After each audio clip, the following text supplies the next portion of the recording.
Welcome to Whiskey Movie Club. This week, we're drinking Kentucky bourbon and talking Avengers Endgame. Let's start drinking.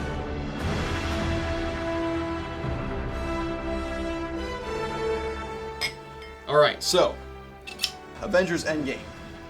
Let's spend the first 5 minutes just talking very high level, no spoilers. We're not going to spoil anything for the first 5 minutes. And before we get into spoilers, we'll give you a nice big fat warning so you can snap out of here. And then we're going to start talking about everyone who didn't make it to the end, who did, and really the stuff we loved and the stuff we hated. Right. First thoughts, Jason. So it wasn't exactly what I was expecting, but I was still very satisfied with what I got, and I felt, with everything that was going on, I felt good at the end of this movie. I think they treated the characters very well. That's what everyone I've talked to and everything I've read was. It wasn't the movie they expected to see when they went in the theater. And I'm glad it wasn't. No, and that's what everyone is saying is it's a completely different movie, but it's different in a much better way. Mm-hmm. It's definitely not Infinity War. Definitely. It's something else. It's something much more emotional. I cried. I laughed. In the 3 hours, I didn't wee myself, so that's probably a good thing. I didn't have to wee myself either, so that's good. No, the diaper was not used. In case you don't know, Avengers Endgame, it's no secret, it's like 3 hours and like 2 minutes long. It's Lord of the Rings like level. Yeah. And if they come out with a extended edition Blu-ray, I'd be okay with that. Director's cut? Yeah, I'd watch 4 hours of it. Don't drink your giant Coke before going into the movies or bring it into the movies. It's massively long, and there's not a moment you want to miss. You said it's massively long. It didn't feel long. No, like that's the crazy you want thing. More. And I don't think it's a spoiler to talk about how the first act and a half of the movie is all character. It's a little bit slower. It didn't feel slow, but it's all about post-snap. It's like where they are, what they've been doing. It's how they're dealing with it. They're all at various stages of grief. Yep. They're all dealing with it very differently. And that's an easy first hour of the movie, if not more. I don't know. What were your initial thoughts? I really liked it. I kind of, just like everyone else, I kind of went in with my speculation, my theories, and what I was kind of wondering what would happen or where it would go. And I was wrong on most of my predictions, which was pleasantly surprising. To me, this is a masterpiece of the genre. This is comic book movies at its peak. I've been... I would say I have a few criticisms. Sure. Okay. I don't think anything's ever perfect. True. And we'll get into those later, but nothing so much that it left a sour taste in my mouth or, made me walk out of the theater going like, no, well, it was okay. That being said, this movie wraps up 21 movies. Yeah. The story arcs of over 24 characters, a dozen main characters who we've been following for 11 years. This is the most emotionally grounded movie or superhero movie I've ever seen. Well, and like we touched on, it's 3 hours long, and I didn't feel like I wasn't checking my watch at all or anything. No. Age of Ultron is a little over 2 and 2.5, somewhere on that part, and there's parts of it where I'm like, this movie feels forever long. So, just fantastic. To keep me invested all the way through for that amount of time is just hats off to you, Russo brothers. I left the movie, and I think you had said this, Jason, that I walked out of the theater not wanting anymore. After this film, if Marvel came out and says, we're retiring, we're done, I'd be like, okay. Yeah. I don't want that to happen. I want to see more of the stories, but I'm very happy. If that was it, if that was the end, it was nicely done. It was a proper send-off to where the Marvel movies have been going. Last week, we had talked about the 6 movies you have to see before you see Endgame. And just to recap, Avengers 1, Age of Ultron, Civil War, Guardians of the Galaxy, what am I missing? Infinity War. Ant-Man and the Wasp. And Ant-Man and the Wasp. Does that change? Is there any movies you think someone should see before they go see this, if you haven't seen it already? I felt like those movies, there was a lot of really deep cuts, referencing Thor 2, deleted scenes from Thor 2. Right, and maybe a little Ragnarok when you get And when she gets introduced to the timeline. Let's move on to spoilers. I can't recommend this movie So enough. here on out. Yeah, Spoilers. just before we move on, I just want one final thought. This is a movie I can't recommend high enough. It is, to me, the most emotional superhero movie I've seen. It was the exact movie these characters deserved, and more importantly, it was the movie I think us as fans deserved. Deserves got nothing to do with it. At one point, my wife looks over and she says, Are you crying? I'm like, no. I'm not gonna lie, like I got a little weepy-eyed. I definitely, there was a lot of points in that movie where I was, and it wasn't because a character died. It was just a really emotional, touching moment. But then, like, not 30 seconds later, I'm laughing. Like, it was as funny as Ragnarok. Yeah, and one, I think it does a better job of writing that line of, we're going to let the emotional moments have their weight. We're going to let, things feel heavy. We're going to have some gravitas to kind of the state of the world where things are at. And then have the humorous parts be humorous and not undercut the emotion and the seriousness of the dramatic parts. So I mean, I don't think this is a spoiler to say that there was a battle at the end of the movie. No. I went into the movie expecting there's going to be some big epic fight scene. And for me, and we'll talk about this more when we get into spoilers, I haven't felt that much tension and that much, like... It was grounded in a way that I hadn't felt since the Battle of the Bastards from Game of Thrones. Yes. I felt... I'm going to walk a fine line of spoilers here, so stop me if I go too far. Good thing we have edit. Right.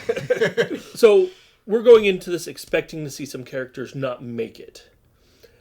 So, going into this battle, you still feel like there's stuff at risk. You don't know who's going to die. Your favorite character may or may not make it. In the last movie, they snapped out, like, Black Panther. They snapped out Spider-Man. They snapped out, like, all the characters you expected to stick around. So, like, when they go into that battle...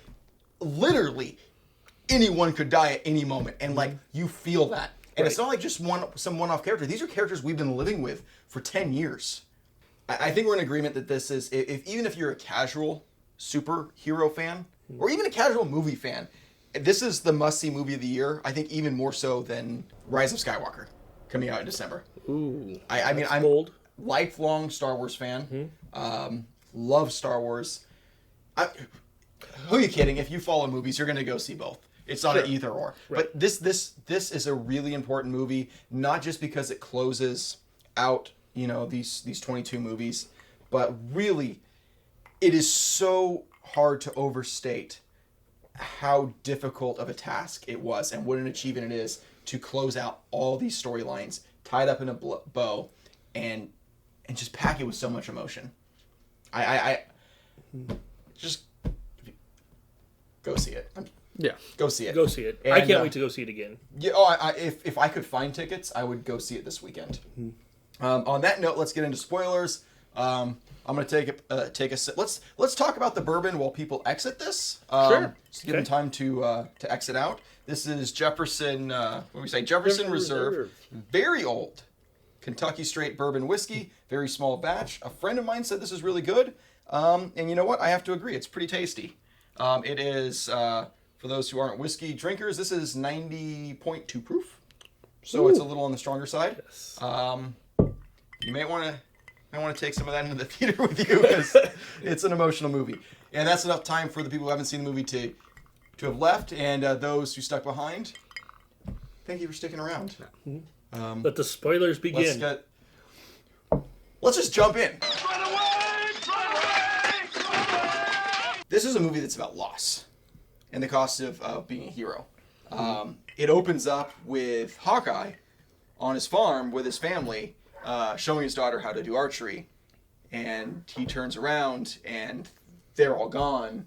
And we see, kind of out of focus in the background, the dust. And then, that's the prologue to the movie.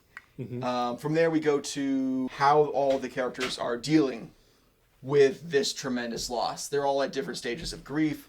Captain America is running a support group, which circles back to what is that? Winter Soldier. He goes to the support group for the returning vets. So he's doing what he can. Tony Stark has a family. Pepper Potts somehow made it, and they have a kid. He was right in Infinity War. She was pregnant, it would seem.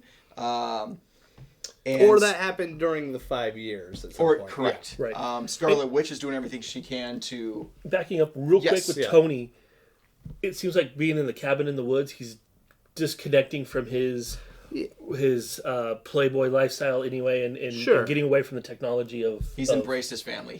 Despite losing, which had a tremendous effect on him, he's embracing what he gained. Mm-hmm. Yeah. And he's terrified of losing that. Yep. He's... Kind of even backing up a little bit more, I was, again, kind of going in with my expectations, and those expectations kind of getting subverted in kind of sort of a good way. I was expecting the first act to be this Tony and Nebula struggling to get home on this ship. They're like trying to get working. They're trying to MacGyver it with tinfoil and bubble gum or whatever. And just Captain Marvel just sort of shows up and is like, I was just passing by.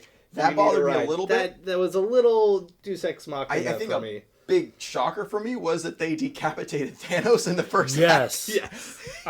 Chops his head off, and then Thor says, I went for the head. Which is what Thanos said he should have done in Infinity War. So that kind of tied in there, which plays into Thanos's, how he's dealing with the grief. He's taken on a lot of survivor's guilt. He's going into, I should have killed him when I had the chance. Mm-hmm. You mean Thor? Thor was carrying a lot of weight. Thanos is quite satisfied. He's about to die, and he goes, I'm quite satisfied with destroying half. Yeah, I did what I set out to do. Yeah. I don't know about you guys. We went to different screenings. When Thor chopped off Thanos' head, the theater just like, you could feel like this silence just take over, like the weight of that. Because really, in comic book movies, they don't flat out murder somebody. Someone might die in... When it wasn't just that, like you're expecting that they're going to have to undo the snap, right? Right. And they're going to have to fight him again. And then in the first act, stones are gone.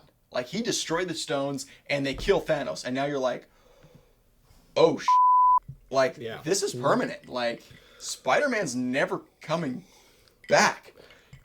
Well, you're expecting it to be Rocky 2. When you're going into it, you're like, okay, they're going to come back, they're going to train harder, they're going to assemble whoever they have left, and they're going to, fight to the end, and they're going to defeat who they couldn't defeat the last time. Right. And this time they show up, and they just he doesn't even put up a fight. No, he's just like, oh, no. I already won. I've won. I did what I wanted to do, and... Cool. That's it. Sorry, there's nothing you can do about it. And then Thor just kills him. Just off with his head. What about the Professor Hulk? We haven't talked about him yet. That's true. Am I jumping ahead a little bit? A little bit, but that's okay. I think it's one thing I want to touch on before we move on to Professor Hulk is this is a movie about these people really dealing with this. Yeah. And because from killing Thanos, we spent another hour of them coping. Yeah. And trying to how do they move on from this tremendous loss. In many ways, this felt very similar. I don't know if you guys had seen the TV show The Leftovers. Yeah. There was a lot of, like, to me, those tones of, like, how do we carry on from this? But to your point about Professor Hulk, one of my favorite parts, you had brought this up last week about there being a potential Professor Hulk, and I was like, I don't think I'm going to like that. Not only was it really funny, and he's much more relatable as both the Hulk, and I guess we should back up and could you explain, because they did a really poor job in the movie explaining how he becomes... Yeah, I'm not entirely sure. That was something I was a little bit disappointed with this movie, because they had spent kind of a good part setting up in Thor Ragnarok, and a good part of Infinity War dealing with this duality of the Hulk and Bruce Banner, and them kind of sharing the same body, and who's in control and who's the better of the better half. And so the Hulk, refuses to fight because he's like, nope, I'm done with it. You only need me when you want to smash something, and then you insist that you take over because you're the smart one. And then just kind of, we don't see anything. It's just during the 5-year time gap that they just meet up, and it's just like, oh yeah, we worked it out, so now we have like equal share. Right. That's it. Like, they just sat down and talked it out. Like, he went to His some inner sort peace. of, like, Yeah. Therapy. sweat Couple shop therapy. somewhere. And At like, 3 thought hours about and it 2 minutes. Right. And none of it really wasted, other than a couple random shots that I think I could have done without.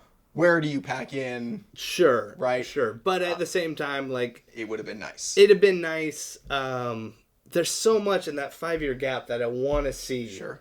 And I don't know if that's going to be in other kind of the Disney streaming, shows, kind of that avenue. If future movies are going to take place in that gap. Like, maybe we get a Ronin movie?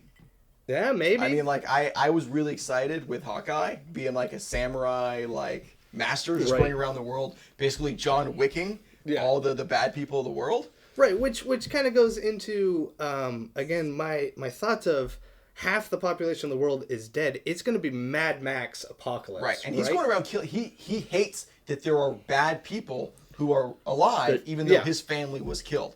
To me, that was one of the more And those emotional- bad people taking advantage of the situation. Right. Right. The Everything the first time in the 22 movies that I actually like kind of felt something for Hawkeye.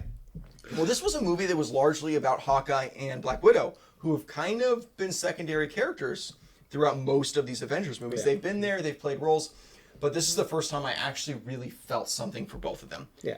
Especially that scene.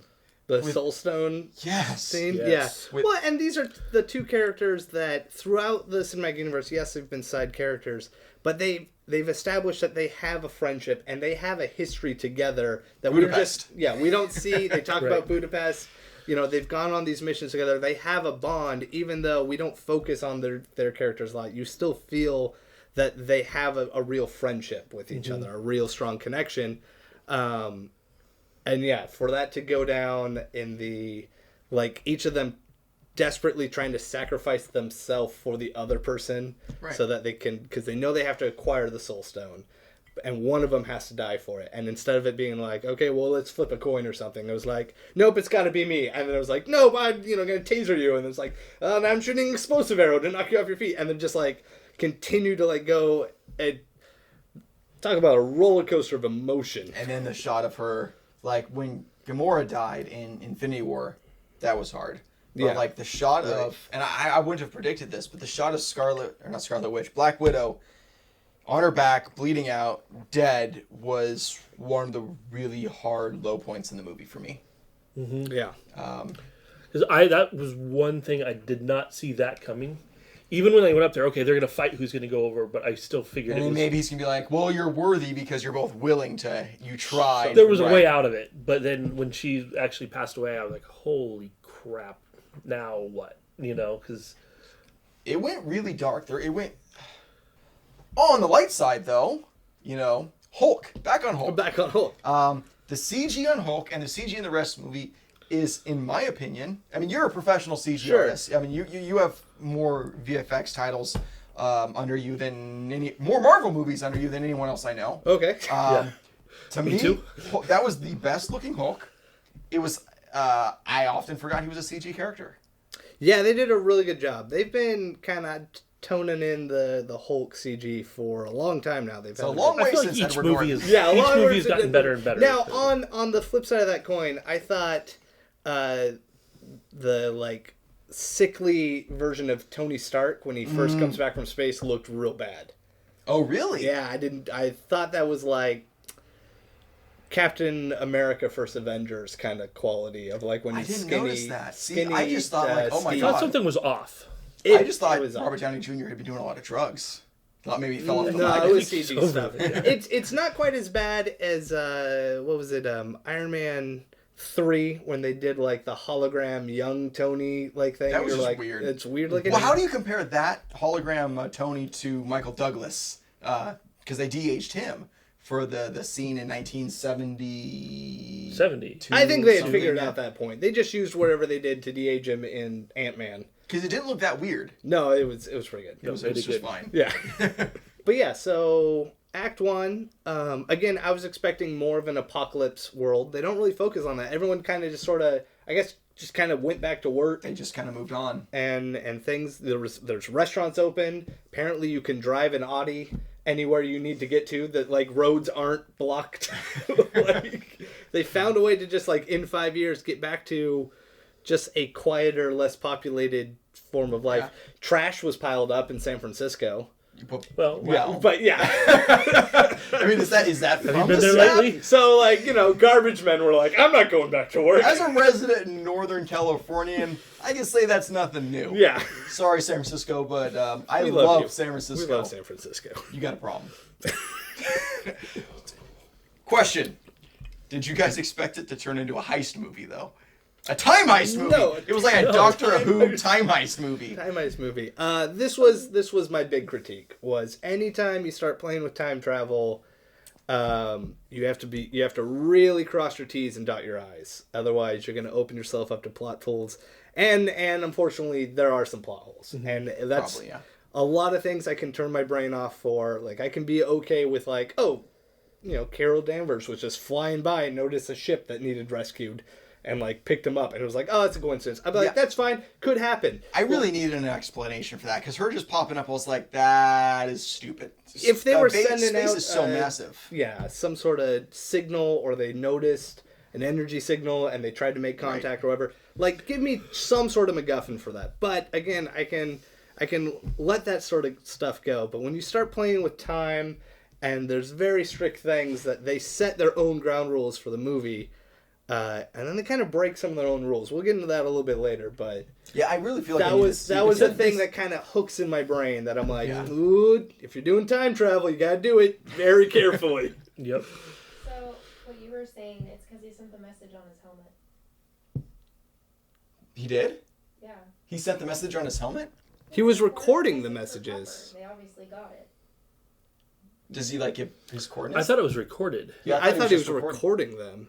I didn't think he was broadcasting them. Just to like not to get like too nerdy, but like I don't. That's She was there when but that's even more ridiculous. So I'm not trying to be a jerk, I just but like assumed that was he says in there they are 1,000 light years away from Earth. So that means the signal would No, take like 10,000 light years from the nearest 7-Eleven. It doesn't matter. Yeah. 10,000, 1,000. Either way. That was why she showed So it would have taken 10,000 years or 1,000, or if they're traveling, if he's able to send the signal twice as fast as the speed of light, which isn't, well, I guess there's a lot of things that aren't possible in there. Sure. It wouldn't have made it there Even if until... you could instantly send that message to Earth, it means they got that message. They're like, there's no way we can get to them.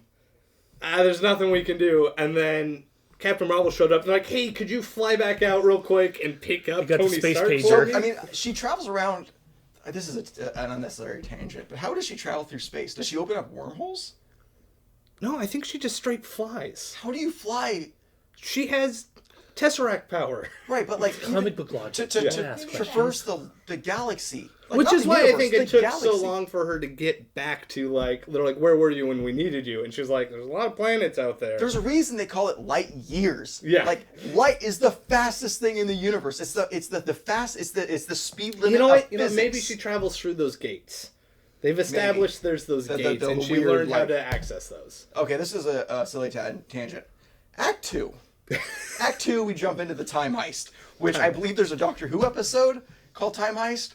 I kind of liked it. Was a really interesting plot device for them to kind of go back into the other movies. Yeah, I like that. I did enjoy them interacting with the other characters. I liked Thor hitting Tony.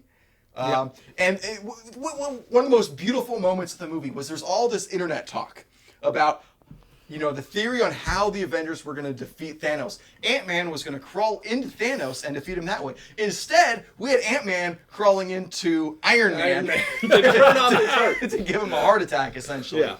Because that was, pre-Iron Man 3 when he had the surgery, so Right. he still He needed needed the arc reactor. So we're in the second act. They do the time heist. They're mostly successful. Yeah. Yeah, there's surprisingly. some... I mean, okay, what about Hiccups? Loki? There's a hiccup. Loki, he's got a splinter timeline now. Sure. Well, and I think, and I could be wrong, because apparently I've been wrong on a lot of my predictions. Be sure to comment that every time we get something wrong, let us know. Let us know, because I'm wrong a lot of the They time. will anyway. Loki gets away with the power of the Tesseract, the Cosmic Cube. I think that's going to be the catalyst to the D+ streaming Loki show. Right. Right? This is going to be like, oh, he's going to go on some adventures, But it's And bad Loki at that point. This Right. isn't the Sure. likable And I Loki. think that's going to be kind of the problem. If we see Loki go through some character development in his show, and the show essentially has to end with him being like, well, to, preserve the timeline, I have to come back to 2000 whatever New York and let myself be like back in, like, just be like, oh, nope, I was over here. So I think he's going to have to come back into the Marvel timeline at some point to kind of preserve that. Otherwise, we're going to start just delving into, multiverse theory stuff. Right. One of the things I didn't expect in the movie, I knew they were going to have to battle Thanos at the end. I did not expect that they were going to have to battle Thanos from the past. Right. Right. Which yeah. was another point of like my criticism is they specifically were like, well, we can't just go kill Thanos in the past because it sets up a paradox where if there's no Thanos in the past, he never acquires the gems. He doesn't destroy half of the world's, the universe's population. And so we have no need to go back in time and kill him.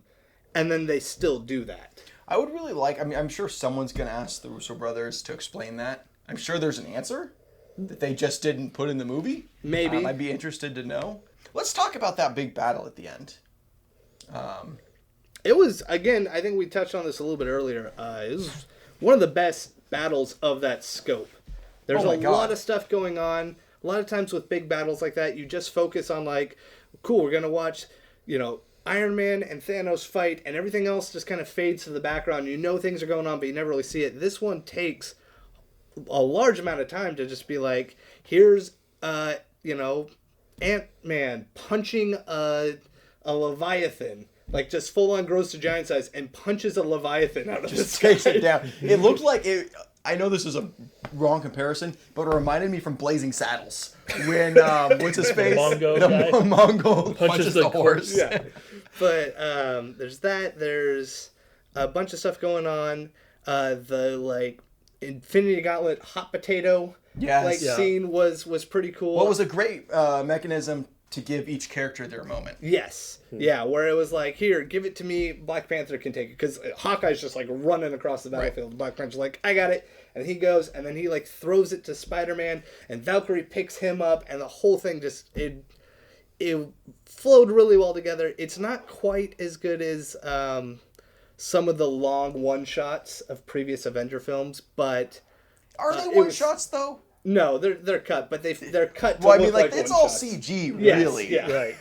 Like, but you True still... Detective, that was Right. a one-shot. Like, there's not so much. Right. That's like saying Gravity was a one-shot. So or like, the digitally created which are one-shots. awesome. I do like that they did that, but like, I don't know. Like, it just, if they'd done it here, might have been. I think it would have been a little heavy-handed. So, Yeah. but it still felt awesome. Dude, how many feels did you have, or how like crazy did the theater go when like they're losing the battle and like you're like, oh shit, this is where Captain dies. Yeah. Like I was braced. I'm like, like I'm gonna see Captain get decapitated, or he's gonna get the thing through his chest, and then all those I don't know what you call them from Doctor Strange. Oh, The portals just open up. Yeah, and all the... fucking Valkyrie rides through all the magic dudes from Doctor Strange, like everyone Right, rolls all in. the Asgardians and Yeah, all the... and Sam Wilson's like radio contact comes in, it's like, Cap, can you hear me? And you're like, oh, he's back now. You're right, they snapped it, they brought everyone back. Yeah. Of course they're alive, like you forget about it for like a second, because after they bring everyone back, they're immediately thrown into this end battle. Like Thanos just shows up and things go crazy, and you don't get a chance to really process like, oh, all those people are alive. They're just somewhere. Right. They're all in Wakanda or wherever they were dusted. And the entire Wakanda army shows up. Yeah, and to have him say on your left was such a good like, oh, he's now like kind of at that level. He's surprising even Captain America. Right. And it was so good. There's so many like theater went crazy. goosebump moments, and like when one thing I was happy that I love Captain Marvel. I'm glad they didn't overuse her. They used her She's- a lot less than I thought. She was so powerful of a character that she would have like taken. But she went toe highlights to toe away. with Thanos. She did, and I think they used her just enough, but she didn't like steal the show. And she's not the one that wins the day. Right. It's Tony. And we all like. I kind of thought she would have a bigger part into Right. that, and I'm glad she didn't. I'm glad she didn't too. I'm glad it kind of stuck with the core. Well, and it was of about the group. core Avengers. Yeah. Yeah. Let's talk about the send-offs, starting with. We talked about Black Widow, Tony Stark. Like, that was really hard for me because he's my favorite Avenger, and he's been like He's the first. first one. Yeah. A lot of the movies are told from his perspective, him dying in that way was both poetic, beautiful, and just really hard. Yeah. And kind of come full circle because in the first film he's very selfish and Right. and he's learned his lesson over the years and But stuff. he's Iron Man. Like, he brags about it in the first. Yeah. The first movie ends with him. I'm Iron Man. Right. Yeah. Don't you love me? Right. Well, and that's that was such a beautiful mirroring of that scene where he says, "I am Iron Man." It's all Yes. for his benefit. It's because he wants the spotlight. He can't keep it a secret. He just needs to tell people how great he is. And at the end here, he says, "I'm Iron Man," as he snaps his fingers, knowing that he won't be able to withstand the blowback from it, to save everyone. And it's not, "I am Iron Man. That's how awesome I Look am." at me. It's, "I am Iron Man. This is something I have to do. Right. This is my job. This is the hero's gig," like he says. You know, that has an end, and this is mine, and I'm willing to do this to save everyone. Well, his journey down this path started in the first Avengers movie with his, or post that Avengers movie, with his guilt and his problems with what happened and his inability to save people. Yeah. This really came full circle. Captain, I'm embarrassed to say that he was definitely on my list of people who were going to get killed. Oh yeah, I really for sure. And while he didn't die, there's not going to be any more. No more Steve Rogers. Correct. Right. But I Wow, like, didn't see that one coming, and I was happy for him. yeah, Like, he lived a life. He Yeah. spent so much of his time frozen or saving other people, putting other people first. And it's almost like him and Tony. Tony started off kind of selfish and became putting other people first. And Captain was always putting other people first. yeah. And he actually did something for himself. Yeah. And I thought that was kind of a nice flip-flop on that. How do you feel about the handoff with the shield to? I feel good about it. Yeah. Yeah, I really thought it was going to go to Bucky. I'm kind of glad it went to Sam. Bucky, it's we've already had a lot of good character development with him. Yeah. He can still be a cool, Winter Soldier, still a cool, identity for him to see him do stuff, The White and to Wolf see thing you him, were calling be kind of go through his own personal story. We haven't seen a whole lot of development with Sam as the Falcon. He's always kind of just been ready to go to Captain America's He's just side. a good guy. And he's just a really good guy, so it really fits for him to take on Right. the Captain America Boy Scout kind of Yep. role, the leadership role, whatever the new Avengers are going to be, and we'll finally get to see him kind of maybe even struggle with filling the shoes a little bit. Well, who could? Yeah, and kind of go through some interesting growth as a character. Could really come up with some interesting. When we left the movie, like, one of the first things you said to me was, I really want to see a Bucky and Rocket movie. Oh yeah, I would watch a Bucky and Rocket Like a road trip movie through like space. a space gangster film or something. Like Rocket gets in over his head with some mobsters, and Bucky and they have to go do something. Give me that because arm. It's like, I need this arm. He somehow swindles Bucky into it somehow, and they're like, ah. They have to go save a kid for some reason. Final thoughts. Man, I was up last night after watching it. Got out of the theater at 11 o'clock, and my head was swimming. There's so much information they threw at you, and it took a lot to process it. And even today at work, I was just thinking things out and thinking different scenes out, and that's why I really want to go see it again. But overall, I really liked it. Yeah, there's it's not probably without its problems. There's probably most of the problems are probably in the time travel portion of it. I'm thinking, just looking ahead at the Spider-Man movie that's coming out, and he's back in school with his classmates are the same age. Did they get evaporated too, and they're back? But how does that all work? And so there's some stuff that I just need to say, It's a movie. Just let Sure. it go. This movie checked most of the boxes of what I want in a great movie. It made me feel something. It made me laugh. And it was a hell of a ride. Like, you can't overstate what an accomplishment this movie is. It has some narrative flaws, but I excuse those because they didn't get in the way of the overall picture. Yeah. Right? Like, these stories came to an end.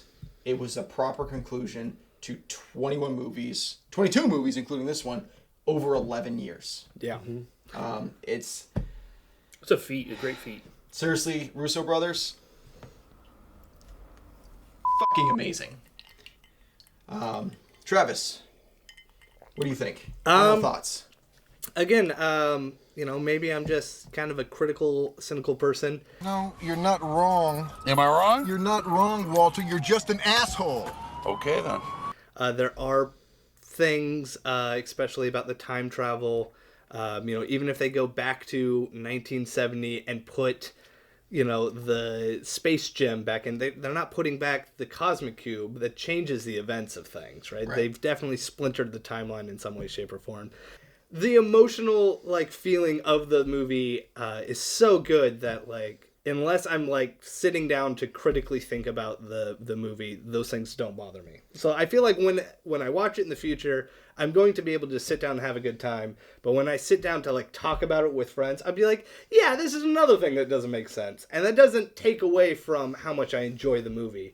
I think it's important to do that to movies. It's important to do it for any art form, to look at how things could be improved and could be better.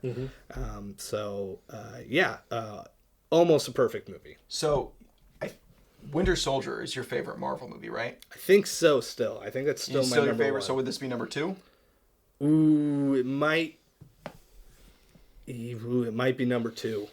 Yeah. It might have bumped Guardians of the Galaxy down to 3. It's just as funny. Like the scene in Guardian where they flash back to Star-Lord, and then they cut to Dan, him. you can't hear anything. What? Question: Do you think that was reshot, or do you think that was They just leftover footage? reused a lot of footage, but they definitely went in and reshot some scenes. Are so good, so good. Dude, all those little Easter eggs and all those moments that are just so. I laughed harder in this than I did in either Guardians or Thor. Piss off, Ghost! I am I was a little bit stuck in the heart for because Guardians 2 we finally see Gamora and Peter Quill finally We didn't talk about together. this. Yeah. So Gamora is still dead. She's dead. But now we have past Gamora back in the future. But it ends with her kicking Star-Lord in the nuts. Right. And then she asks someone else, she's like, you sure this is the guy? And she's like, yeah, it was this or a talking tree. She didn't even say talking. She was either that or a tree. And so I have to assume in Guardians 3, we're going to have to try and see that tension of him feeling his feelings for her, that he's grown to love this woman, and her being like, I don't even know you. And that's a good little device for the film, though, to build and so that we're going to have to see how, if their relationship rekindles. You know who could pull off the next movie? The Guardians movie? James Gunn. James Gunn. Who's back. And will. Thank goodness. Oh, thank goodness. On that note, I think we should probably wrap up. Yeah. This is a really long movie. Yeah. That covers a lot of ground, both narratively and emotionally. It deserves repeated viewing. This isn't a movie you're going to fully absorb or fully understand until you've seen it a couple times. Well, obviously you've seen it you're an idiot because you're watching the spoiler half of this review. Tell us what you think. What was the most emotional? What did you expect? What we got wrong, or what you just think is foolish that we said. Where do you think the Marvel Cinematic Universe is going to go from here? Yeah. I have theories. There's so much more I have to say about this, and we could talk and talk and talk forever. So you know where you should take the conversation? Twitter, yeah. I was just about to say, hit us up on Twitter. Either personally or the Whiskey Movie Club. What's your handle? I'm Captain Frucci, CapnFruci. Like Captain America? Like Captain Crunch. At least you're honest with yourself. Right? I'm more of a cartoon. Right. Speaking of people with a godlike body. Right here. Feel free. We didn't even really talk about Thor. Yeah, okay, yeah, back just 30 seconds. Possibly the greatest thing in all of the Marvel movies was Lebowski Thor. Well, that's just like your opinion, man. It was so good. It's so good. Him trying to explain what the ether was. No, I'm not done. I'm gonna. Can we forget the movie we're gonna review next week and just talk about Thor for an hour? Sure. Yes. Anyway, what's your handle? JD Knight Films on Twitter and Instagram. Feel free to hit me up, but he's the comic book genius right there. Yeah, I'd but be you- happy to talk. I'd You be are happy- a professional filmmaker and I am. cinematographer. I am the idiot. You can find this moron on social media at real Jason Miller. This has been our mangled at best, incoherent, whiskey fueled review of Avengers Endgame. I think the synopsis is, if you've already seen it, go see it again because it's Yeah, Go pretty see it see it again as soon as you can, and again, continue the conversation. Either comments here on YouTube, any of us on Twitter, or the Whiskey Movie Club on Twitter. And Jefferson's Reserve. Give it a Pretty shot. good. You make some pretty damn good whiskey. Yeah. You Drink didn't response. sponsor us, but you could. And Russo Brothers, thank you for making such a great movie. I feel sorry for whatever movie we're reviewing next week. Yeah, it's Right. not going to live. It's not going to live up to this. So yeah, cheers. Cheers.